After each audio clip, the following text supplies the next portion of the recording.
F-16 Fighting Falcons, affectionately known as Vipers. This is all part of our celebration of the 60th anniversary of Norad, and I'm looking forward to telling you a little bit more about Norad and about something very special that Norad does every single year since the early 60s. Really? And I'm looking forward to telling you all about it. Roy, I know that you are hanging on with bated breath because it's probably some of the favorite music that you always enjoy. The great seasonal music, yeah. I love it. Hey, it looks like we got a couple of aircraft that are coming in. Ken, while it just comes to my mind, I have to thank a certain group of people.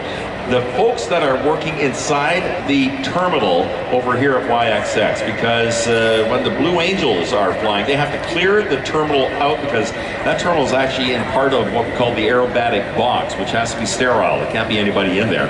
So every time the Blue Angels come up, which will be in a little while, they got to get everybody out of that building while they're flying, and then they allow them back in again.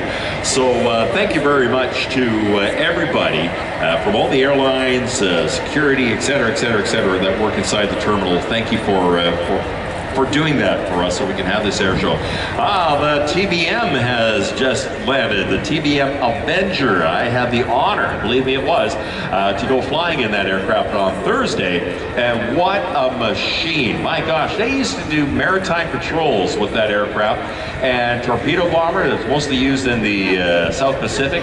This particular aircraft, though, is painted up in the colors that they would have used in the North Atlantic. Now, can you imagine flying for 10 or 12 hours in a single-engine machine over the angry North Atlantic? And of course, there was that gap, that area in the middle of the North Atlantic that the regular patrol aircraft couldn't cover, and that's where the German Wolfpack submarines would work.